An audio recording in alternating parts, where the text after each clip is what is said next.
কি রে কাকা, ব্যবসা তো ভালোই শুরু করছেন। কি মনে ব্যবসা ইন করি মনে কোরবান দিয়ে লেবেন এবারে? না না কোরবান আল্লাহ তবে এটার একটা কারণ আছে। আমার নিজের লাগে না। কাল্লাই। এটা হইলো ভাতিজা, আমরা তো জানো তো স্বাস্থ্য বৈনজ্ঞা ছিল, বিয়ে শাদী দিছি। এরা কইছে যে 2-3 বছর হয়ে গেছে কোনো খাসি টাসি দিতাম আর ইয়ের না। মূলত এই কারণে ওই যে আমার স্বাস্থ্য মানে ফোন দি কইছে যদি এবারে যদি খাসি না দিই মেয়েগারে আমার বাড়িতে পাঠিয়ে দিব। বুঝছো নি ভাতিজা?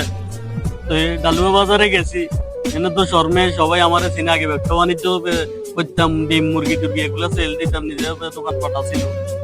এখন শর্মে কাছে যাইতে পারি না। এখন আমি ঢাকা গেছি, ঢাকা বাইতুল মুকাররমের সামনে যাই, যা ককটে আইছি আজ শুক্রবার ভালোই আইছি। আল্লাহ মাশাআল্লাহ দিলে আসতে 900 হইব। বাতিজা মনে আমার মেয়ে সংসারটা ঠিকই রাখতে পারবো না বাতিজা।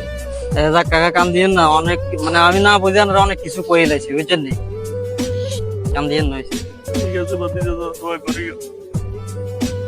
শুধু পশু কোরবানির নাম কোরবানি নয়, কোরবানি তো তখন হয় যখন আমাদের বিবেক জাগ্রত। ধন্যবাদ। ভিডিওটি ভালো লাগলে শেয়ার করে দিবেন।